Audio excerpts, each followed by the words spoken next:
Who would have thought that the simple act of picking up a piece of chalk would change an invisible janitor's destiny forever?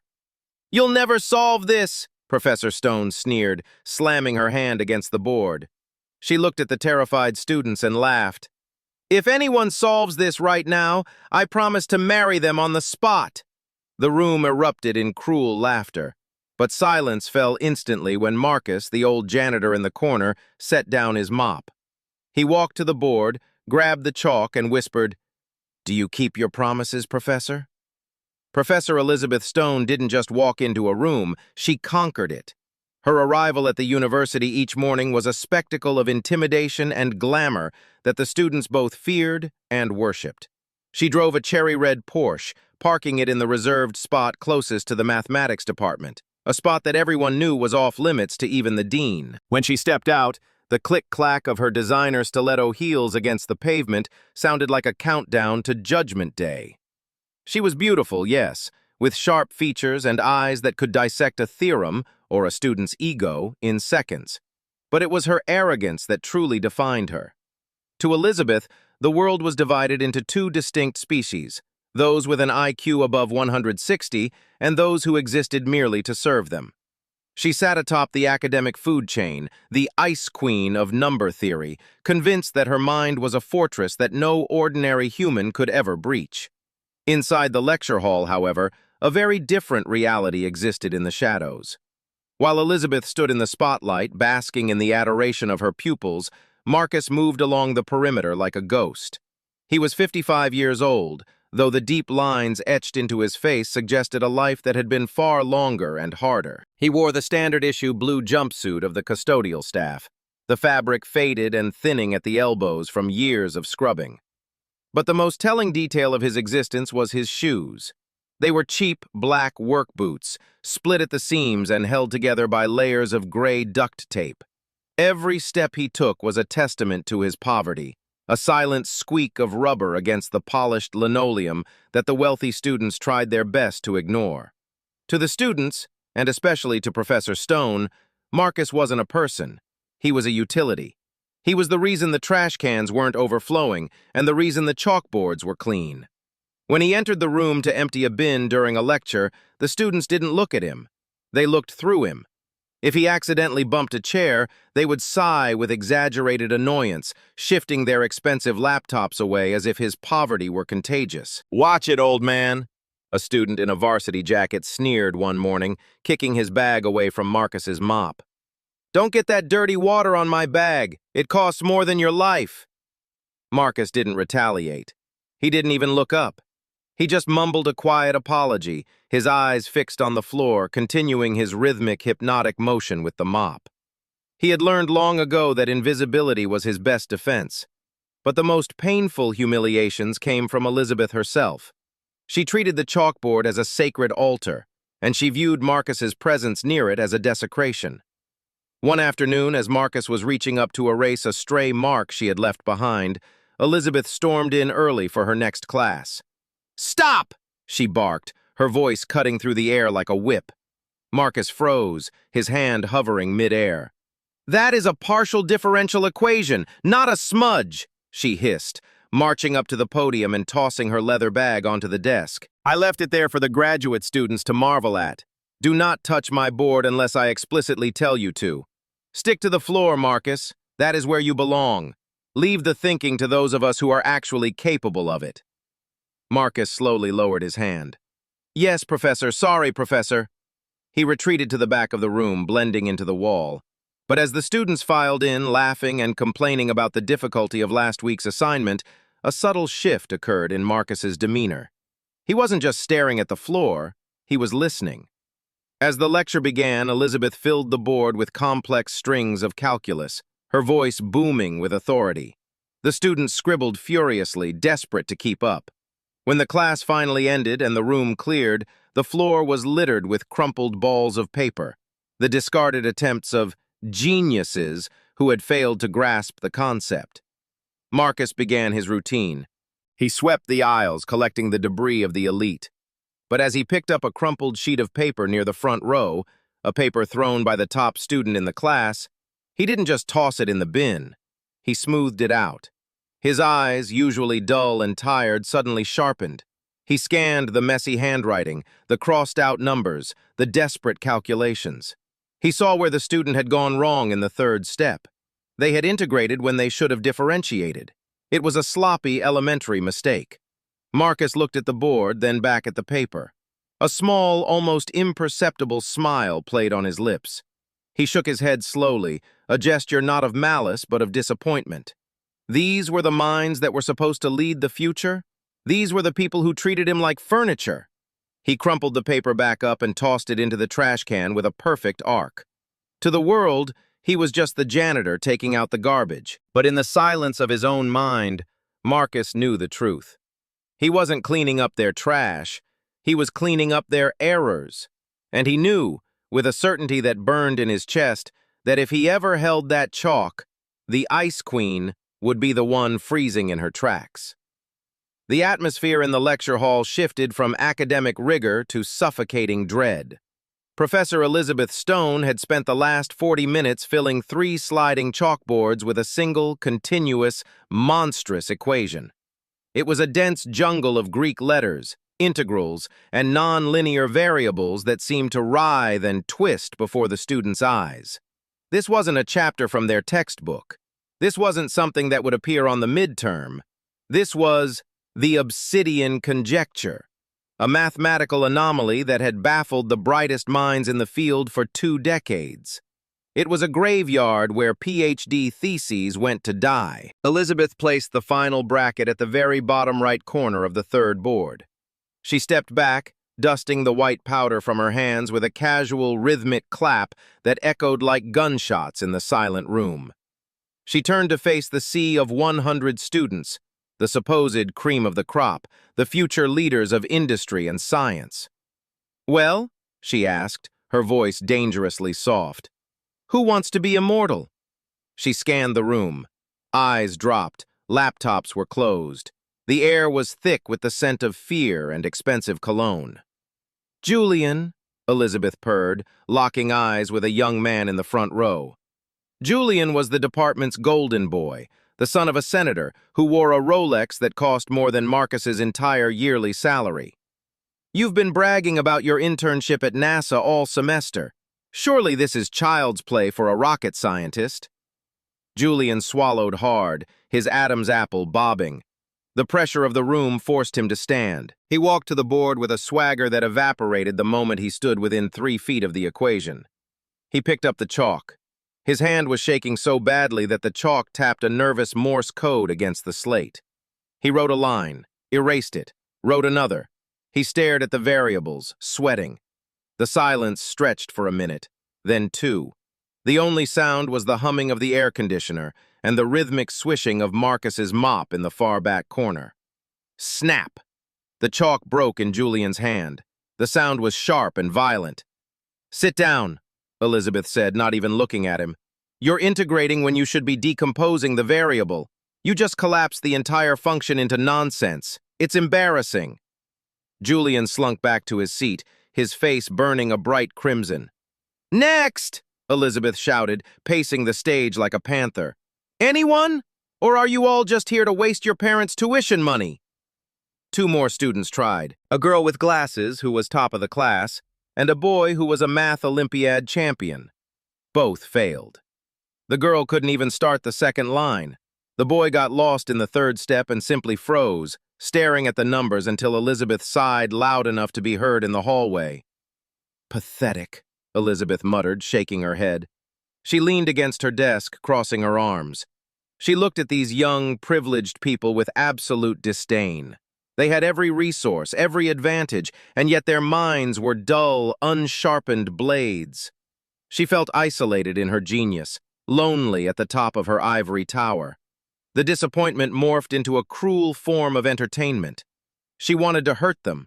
She wanted to prove once and for all that the gap between her and them was not a stream, but an ocean. A wicked glint entered her eyes. She pushed off the desk and walked to the center of the stage, spreading her arms wide. "You know," she began, her voice dripping with sarcasm, "my mother keeps asking me when I'm going to settle down, when I'm going to find a man worthy of my time." The class looked up, confused by the sudden shift in topic. Elizabeth gestured grandly to the unsolvable monster behind her. Let's make this interesting. Since grades clearly aren't motivation enough for you mediocrities, she paused for effect, letting the tension build until it was screaming. If anyone in this room, anyone at all, can come up here right now and solve this equation, I won't just give you an A. A cold, beautiful smile curled her lips. I will marry you, right here, right now. A nervous ripple of laughter went through the room. It was a joke. It had to be. But Elizabeth wasn't laughing. Her eyes were cold, hard flint. I'm serious, she challenged, her voice ringing with the absolute certainty of a gambler who knows the deck is rigged. I promise to marry the person who solves this, because clearly that person would be the only one on this planet intellectual enough to endure a conversation with me. She waited. No one? She mocked. No takers? Just as I thought. The silence that followed was heavy, filled with the crushing weight of inadequacy. The students were paralyzed, beaten down by her arrogance and the impossible wall of math. And then, from the back of the room, a sound broke the silence. It wasn't a hand-raising, it wasn't a cough. It was the wet, decisive thud of a mop bucket being set down on the floor. Everyone turned. Elizabeth squinted into the dim light of the back corner. Marcus, the invisible man, the furniture, was wiping his hands on his blue jumpsuit. He didn't look scared. He looked tired. He looked like a man who had seen enough bad math for one lifetime. He walked down the center aisle, his taped-up boots squeaking, moving past the rows of stunned students, past the blushing Julian, straight toward the Ice Queen. The only sound in the massive lecture hall was the squeak of old, duct-taped boots against the polished floor. It was a rhythm of poverty invading a sanctuary of wealth. As Marcus walked down the center aisle, the shock of the students quickly curdled into amusement and disdain. They whispered behind their hands, their eyes darting from the old janitor to their professor. Look at him, a student in the third row snickered, loud enough to be heard. He probably thinks it's time to clean the board. Talk about bad timing. Hey, Pops! Julian shouted, leaning back in his chair, his confidence returning now that he had someone to punch down on. She didn't ask for a wipe down. Don't erase it. I was totally going to figure that out later. A ripple of cruel laughter moved through the room. They saw a man in a blue jumpsuit holding a bucket, and their brains couldn't process him as anything other than a servant. To them, he was interrupting the show. He was a glitch in the simulation of their elite lives. Marcus ignored them. He kept his eyes forward, his face an unreadable mask of weary determination. He reached the stairs of the stage and climbed them heavily. He set the mop bucket down with a deliberate weight right next to the podium. Professor Stone watched him approach with a look of pure incredulity. Her eyebrows knitted together, her patience snapping. Marcus!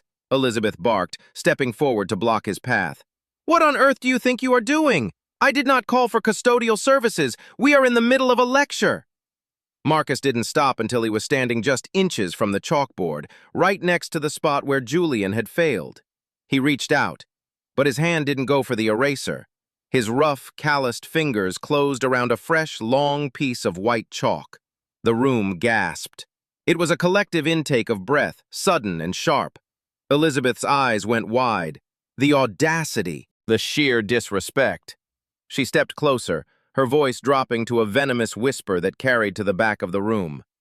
Put that down, she commanded. Immediately. Marcus turned his head slowly to look at her. For the first time in 10 years, he looked her directly in the eye. You said anyone, Marcus said, his voice raspy from disuse but steady as a rock. You said if anyone could solve it. Elizabeth let out a short, incredulous laugh. It was a harsh sound. I was speaking to the students, Marcus. I was speaking to people with a future, not you. She gestured at his dirty jumpsuit. That is an instrument of intellect, not a mop handle. You are defiling my work just by standing this close to it. Now get back to the trash cans before I call security and have you removed permanently. It was a sentence designed to crush a man's soul. It was designed to remind him of his place. But Marcus didn't flinch. He didn't lower his head. He turned his back on her. He faced the board. He looked at the terrifying jumble of variables that made up the obsidian conjecture. He didn't see a monster. He saw a melody. He saw a structure that was crying out for resolution. He raised his arm. "Security!" Elizabeth shouted, reaching for her phone. "I need—" Her voice was cut off by the sharp, percussive sound of chalk striking slate. Marcus wrote a single symbol, then another, then a bracket. He didn't write with the hesitation of the students. He didn't pause to think. He didn't step back to check his work. He wrote with a fluid, terrifying speed. The chalk became an extension of his mind. The sound of his writing filled the room, a rhythmic staccato that grew faster and faster. It was the sound of a machine gun firing numbers. Elizabeth froze, her phone halfway to her ear. Her mouth opened to yell again, but the words died in her throat. She looked at the first line he had written. It wasn't a standard derivative. It was a complex inversion, using a theorem she hadn't seen since her own doctoral thesis. But he was using it in a way she had never considered. Marcus moved across the board like a dancer. His hand flew. Dust flew into the air, coating his blue sleeve in white powder. He was rewriting the laws of the room in real time. He connected the variables Julian had failed to see. He decomposed the function the girl had stumbled over. The snickering in the room died instantly. The smiles vanished from the students' faces. Julian sat up straight, his jaw going slack. They didn't understand what he was writing. It was too advanced for them, but they understood the confidence. They understood that they were witnessing something impossible. The janitor wasn't cleaning the board, he was conquering it. Marcus reached the end of the first panel and moved seamlessly to the second, his arm never tiring, the chalk wearing down to a nub. He grabbed a second piece without breaking his rhythm. He was a man possessed, a conduit for pure logic flowing onto the black slate. The only sound in the massive hall was the frantic, aggressive friction of the chalk, tearing down the walls of their prejudice with every stroke. The laughter didn't die instantly. It choked. It started as a few confused coughs, then transitioned into a low, buzzing murmur of confusion, before finally strangled into a silence so absolute that you could hear the hum of the overhead fluorescent lights. 100 students sat frozen. Their phones were lowered. Their mouths hung slightly open. They weren't looking at a janitor anymore. They were watching a performance art piece, a ballet of logic unfolding in real time. Professor Elizabeth Stone stood 3 feet behind Marcus, her arms crossed tight against her chest, her posture rigid with indignation. At first, her eyes were narrowed, scanning every stroke of the chalk with the predatory intent of a hawk spotting a field mouse. She was waiting for the first mistake. She was mentally composing the humiliating sentence she would use to banish him from her department forever. "He's just copying symbols he's seen before," she told herself, a sneer curling her lip. "It's gibberish. It's the mimicry of a parrot." She watched him write a complex integral. "There," she thought triumphantly. "He forgot the constant. He's going to crash." But Marcus didn't crash. Instead of closing the equation, he drew a harsh, vertical line through the standard variable, a move that looked like a mistake, and then, with a flick of his wrist, he introduced a chaotic attractor she had never seen applied to number theory. Elizabeth's sneer vanished. Her arms uncrossed. She took an involuntary half-step forward. "Wait," she whispered, the word escaping her lips before she could stop it. She squinted at the board. The math wasn't wrong, it was unorthodox. It was wild. It was dangerous. It broke 3 fundamental rules of conventional calculus. Yet somehow, miraculously, the equation held together. It was like watching a man drive a car off a cliff and suddenly sprout wings instead of falling. As Marcus moved to the third panel, his right arm began to cramp from the furious speed. Without skipping a beat, without even pausing to breathe, he transferred the chalk to his left hand. The writing continued instantly, the handwriting identical, the flow unbroken. The students gasped softly. Elizabeth's mind was racing, her heart hammering against her ribs. She was a world-renowned academic. She had published papers that only a dozen people on Earth could fully understand. But she was struggling to keep up with the man who emptied her trash. She realized with a jolt of terrifying clarity that he wasn't just solving the obsidian conjecture. He was bypassing it. He was building a bridge over the problem using a type of geometry that shouldn't exist. This isn't in the textbooks, Elizabeth thought, her hands beginning to tremble. This isn't in the journals.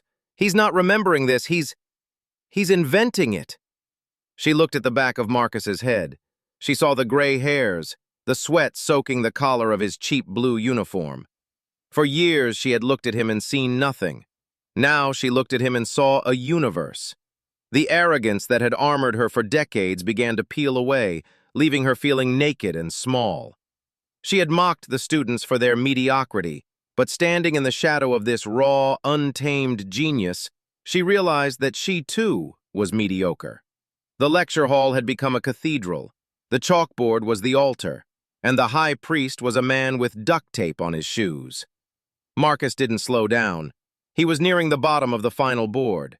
The equations were condensing, the chaos resolving into a beautiful, elegant singularity. The intricate web of logic was pulling tight, dragging the impossible toward the inevitable. Elizabeth found herself holding her breath. She wasn't the Ice Queen anymore. She was just a mathematician, standing in awe of the beautiful truth. She had promised to marry the man who could solve this, a promise made in mockery. But as she watched the final variables align, a terrifying thought struck her. He's too good for me. The chalk reached the very bottom corner of the third board. Marcus's hand, now coated in a thick layer of white dust, didn't tremble. He drew an equals sign. It was two sharp, parallel lines that felt like the closing of a gate. Then, with a final, deliberate stroke, he drew a circle. 0, 0, the most complex mathematical knot of a 21st century, a beast that had devoured the careers of brilliant men, unraveled into nothingness. The solution wasn't a number. It was a balance. It was the perfect equilibrium of the void. Marcus exhaled, a long, ragged breath that seemed to carry the weight of 10 years of silence. He didn't slam the chalk down in triumph. He didn't throw his hands up in victory. He simply placed the nub of chalk gently on the metal tray of the chalkboard. Click. The sound was tiny, but in the vacuum of the room it sounded like a gavel striking a judge's desk. Marcus turned around. He looked at his hands. They were white with dust. Without a word, he wiped them on the thighs of his faded blue jumpsuit. The white powder left streaks on the fabric, a visual brand of the intellect he had just poured out. He was a janitor again. He looked up and locked eyes with Professor Stone. Elizabeth was standing less than 2 feet away. All the blood had drained from her face, leaving her pale and ghostly. Her lips were parted slightly, trembling. She looked from the 0 on the board to the man standing before her, her mind struggling to reconcile the impossibility of the moment. She was a woman who had never been wrong in her life, and now she was staring at a proof that dismantled her entire worldview. The silence stretched, thin and taut as a wire. "The answer is 0, Marcus said. His voice was quiet, devoid of arrogance. It was the voice of a teacher correcting a student. Elizabeth didn't speak. She couldn't. She was paralyzed by the sheer magnitude of what she had just witnessed. And then, the terror set in. She remembered her words. She remembered the wager. She looked at the ring finger on her left hand, then at the dirty, exhausted man in front of her. Marcus saw the fear in her eyes. He saw the sudden, frantic calculation happening behind her gaze. A small, sad smile touched the corner of his mouth. "But don't worry, Professor," Marcus continued, his voice rough but gentle. "You can relax." He took a step closer, not to intimidate, but to ensure she heard every syllable. "I don't need you to keep your promise," he said. "I don't want your hand in marriage. I don't want your tenure or your money or your apology." He paused, looking past her at the stunned faces of Julian and the other students who had mocked him minutes ago. Then he looked back at Elizabeth, piercing her with a gaze that was far sharper than any equation. "I just want one thing," Marcus whispered, the words heavy with dignity. "Don't you ever, ever laugh at someone who is trying again." The sentence hung in the air. It wasn't a request, it was a commandment. For 3 seconds, nobody breathed. Then, Julian, the boy in the front row, dropped his pen. Clatter. That sound broke the spell. The room exploded. It started with a gasp, then a cheer, then a roar. 100 students jumped to their feet. It wasn't polite applause. It was pandemonium. It was the sound of a hierarchy shattering. "Oh my God!" someone screamed. Phones whipped out of pockets. Flashes went off like strobe lights. 50 different cameras were pointed at the stage, recording the aftermath of the miracle. They were zooming in on the board, on the zero, on the blue jumpsuit. "Did you see that? Did you see what he did? He just smoked her! He destroyed the stone conjecture!" Elizabeth stood amidst the chaos like a statue in a hurricane. She was frozen, unable to move, unable to blink. The cheers of the students, cheers that were usually reserved for her, were now washing over the man she had called a servant. She felt small.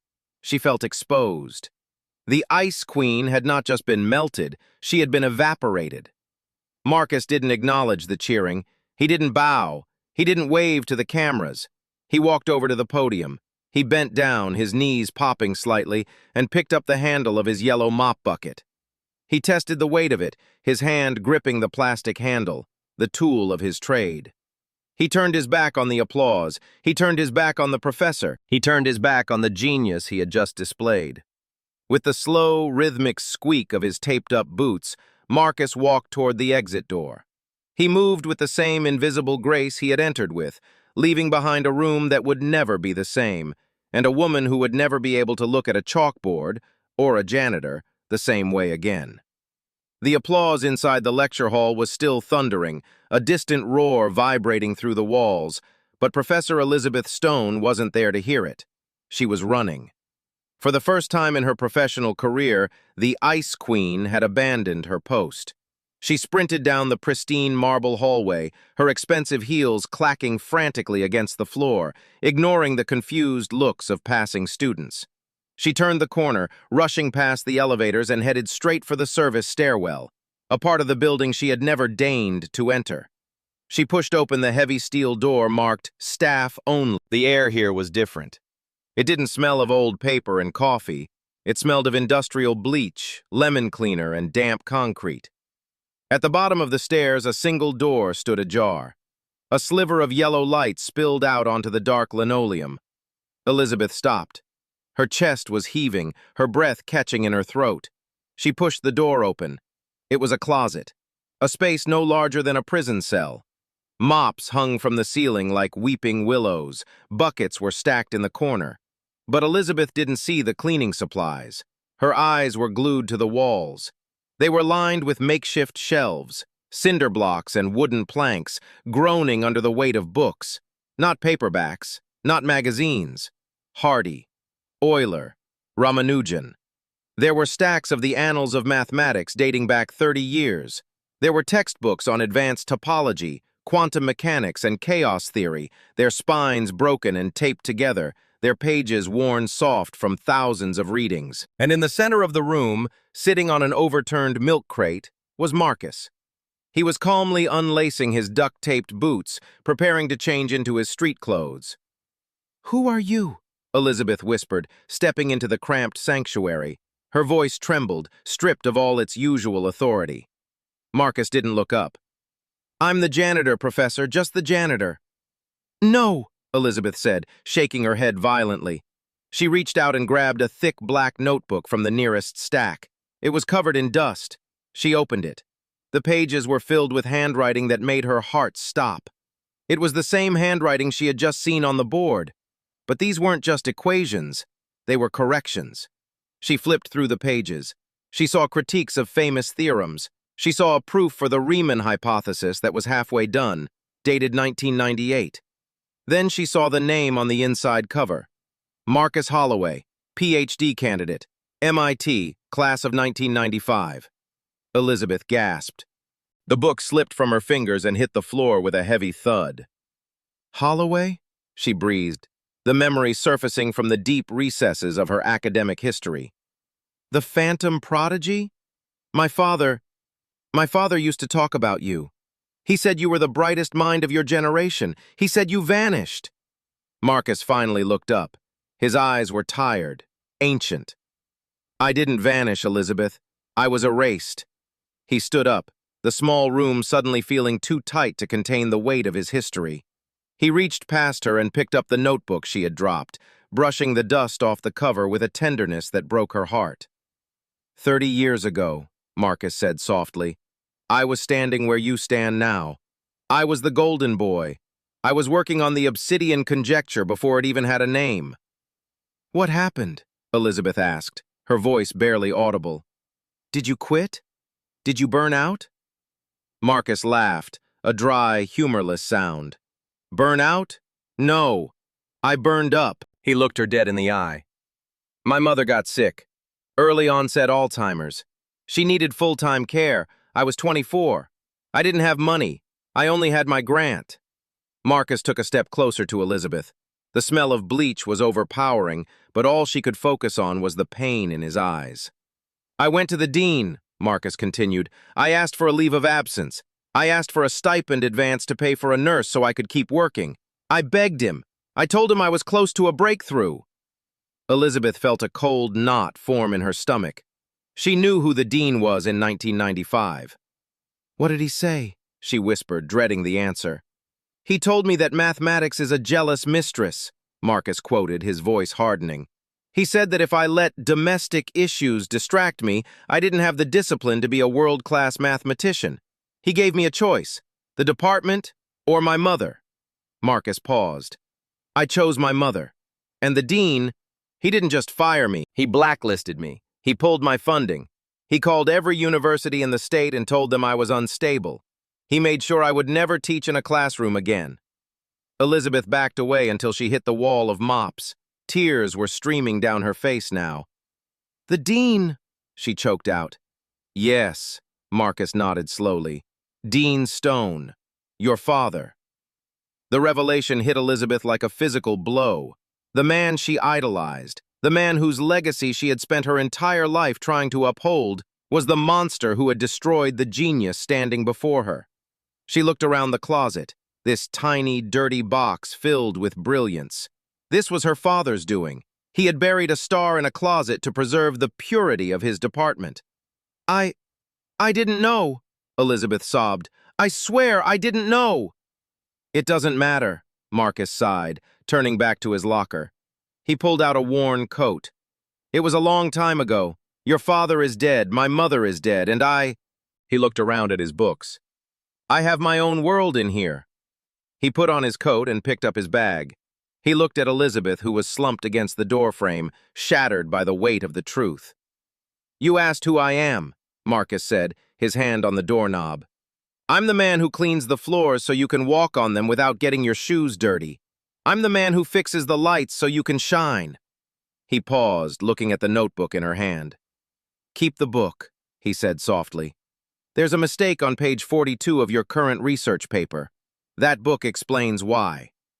With that, Marcus squeezed past her and walked out into the dark hallway, leaving Elizabeth alone in the closet, surrounded by the ghosts of a future that was stolen, and the crushing realization that her ivory tower was built on a foundation of bones.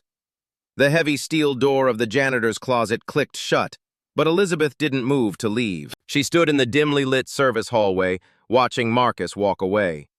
His silhouette, hunched slightly under the weight of his backpack and the years of rejection, looked painfully solitary. Marcus!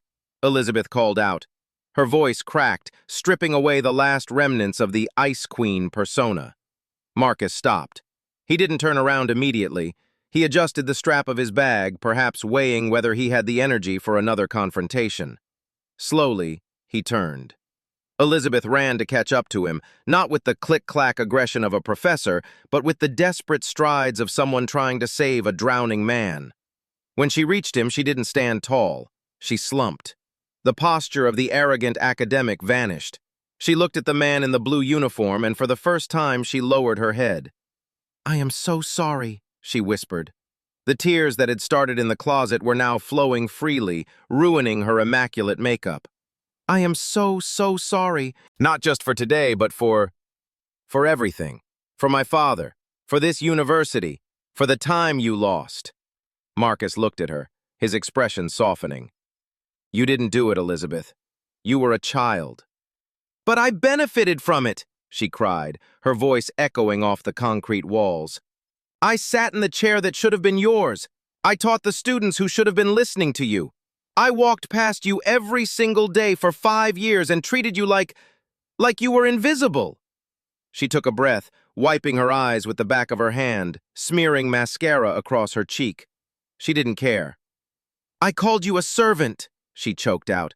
"I told you to stick to the trash. God, the arrogance. I thought I was the guardian of this department, but I was just a gatekeeper for a graveyard." Marcus stepped forward. He reached out and, with a hesitation that spoke volumes, placed a hand on her shoulder. It was a fatherly gesture, warm and forgiving. "You were protecting the standards, Elizabeth," he said gently. "You just didn't know who set them."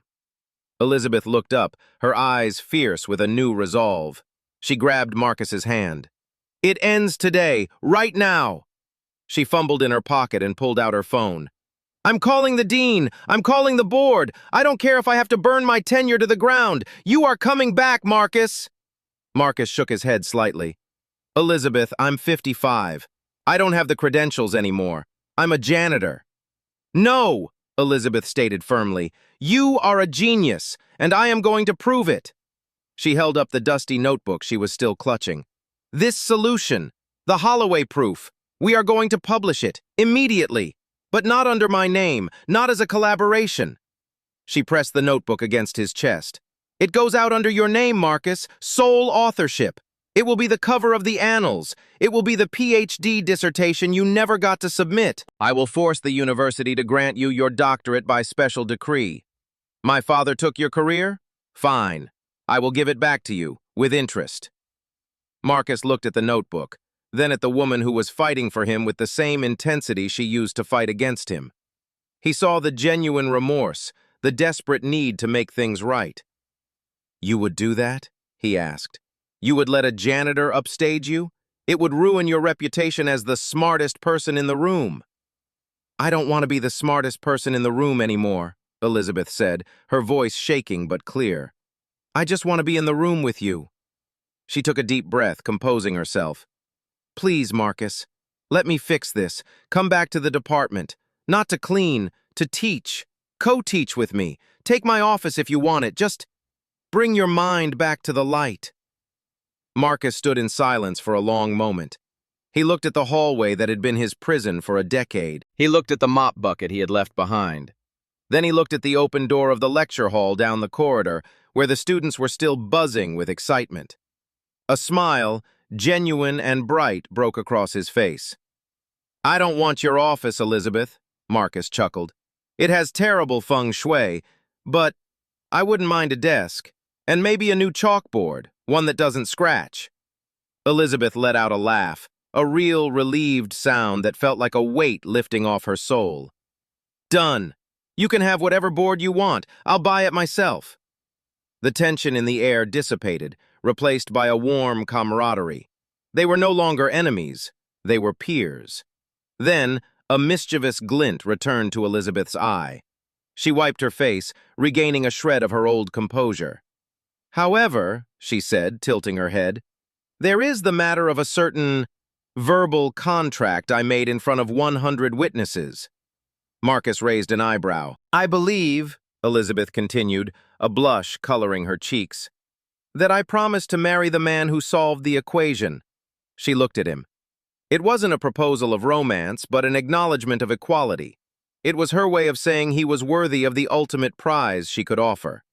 Marcus threw his head back and laughed, a deep, raspy laugh that echoed down the hall. "Oh, Professor," he said, wiping a tear from his eye. "I'm flattered, truly. You are a striking woman, and your calculus is impeccable." He leaned in, whispering conspiratorially. "But I'm afraid I have to decline." Elizabeth feigned shock. "Decline? You're turning down the Ice Queen?" "I am," Marcus grinned. "You see, I'm an old man set in my ways. I like my quiet evenings. I like my cheap coffee. And quite frankly," he winked, "you are far too high maintenance for a man on a janitor's salary." Elizabeth laughed again, the sound lighter than air. "Besides," Marcus added, his voice turning warm again, "I was married once, to the work. And for the last 10 years, I've been separated. I think it's time I reconciled with my true love before I take on a mistress." He held out his hand, not the hand of a servant, but the hand of a partner. "Friends?" Marcus asked. Colleagues? Elizabeth looked at his hand. She didn't hesitate. She gripped it firmly. Colleagues, she said, and friends. Good, Marcus nodded. Now, if you don't mind, Professor, I believe we have a class full of students who are waiting to understand why the answer is 0. Shall we go explain it to them? We shall, Elizabeth smiled. Side by side, the lady in the silk blouse and the man in the blue jumpsuit turned and walked back toward the light of the lecture hall. They didn't walk as superior and subordinate. They walked as equals, ready to turn the world of mathematics upside down, together. The seasons turned outside the tall windows of the university, stripping the leaves from the oaks and bringing them back again in a flush of green. 1 year had passed since the day the obsidian conjecture fell. The lecture hall was packed. Not a single seat was empty. Students sat in the aisles, balancing laptops on their knees. They weren't there because they were forced to be. They were there because it was the only place on campus where magic happened. At the front of the room, the chalkboard was no longer a wall of intimidation. It was a canvas of exploration. So, you see, a deep, raspy voice boomed across the hall. The variable doesn't disappear. It transforms. Just because you can't see the value doesn't mean it isn't carrying the weight of the entire equation. Marcus Holloway stood at the podium. The transformation was striking. The blue jumpsuit was gone, replaced by a sharp, charcoal gray tweed jacket and crisp trousers. He wore reading glasses perched on the end of his nose, giving him the distinguished air of a man who had spent a lifetime in libraries. He looked every inch the esteemed professor of mathematics. But as he walked out from behind the podium to address the front row, the students saw the detail that had become a campus legend. Beneath the hem of his tailored trousers, Marcus was still wearing his old black work boots. The leather was cracked. The gray duct tape was peeling at the edges. They were the ugly, heavy, squeaking boots of a janitor. A freshman in the second row raised her hand. She was new, bold, and hadn't heard the full story yet. Professor Holloway? She asked. Yes, Sarah? Marcus smiled, knowing the name of every student in his class, a habit he kept from his days of being invisible. I mean no disrespect, sir, she hesitated, pointing downwards. But you're a tenured professor now. The university gave you a grant. Why do you still wear those boots? You could buy anything you want. The room went quiet. It was a respectful silence, waiting for the wisdom they knew was coming. Marcus looked down at his feet. He wiggled his toes against the worn leather. He looked back up, his expression serious but kind. Comfort? He joked, eliciting a chuckle from the crowd. Then his face sobered. No, I wear them because of gravity.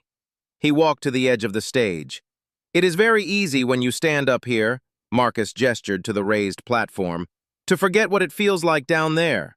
It is easy to put on a suit and believe that you are better than the man who empties your trash can.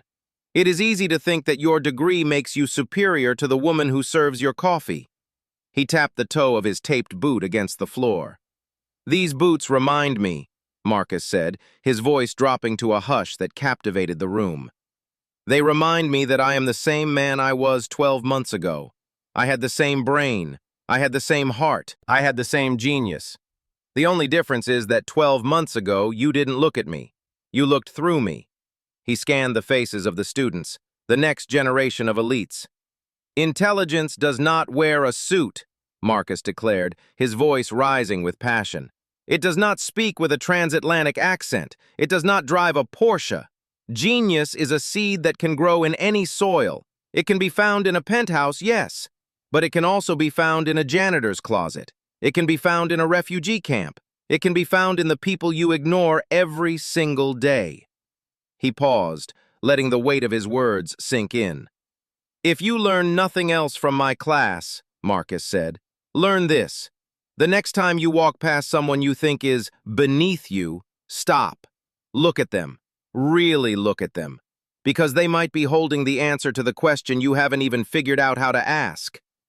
Standing to the side of the stage, leaning against the wall, was Professor Elizabeth Stone. She wasn't the focal point anymore, and she didn't want to be. She was watching Marcus with a look that transcended professional respect. Her arms were not crossed in judgment, they were relaxed. Her eyes were soft, shimmering with a mixture of pride and something deeper, a quiet, blooming affection for the man who had saved her from her own arrogance. She remembered the lonely woman she used to be, trapped in her tower of ice, and she looked at the warm, vibrant room before her, brought to life by the man in the taped boots. He hadn't just solved her equation, he had solved her life. Marcus turned to the board for the final thought of the semester. He picked up the chalk, the tool he had once been forbidden to touch. He didn't write a formula. He didn't write a number. He wrote a sentence in his neat, unmistakable handwriting. The hardest problem in the universe is not mathematics. It is how we see one another. He put the chalk down. He turned to the class, then looked sideways at Elizabeth. He offered her a small, private smile, an invitation to join him. Elizabeth walked out to the center of the stage. She stood next to him, shoulder to shoulder. The Ice Queen and the Janitor, the two halves of the equation finally balanced. "Class dismissed," Elizabeth said, her voice warm. As the students erupted into applause, a standing ovation that shook the rafters, Marcus and Elizabeth didn't bow. They just looked at each other, sharing a secret that was worth more than all the tenure in the world.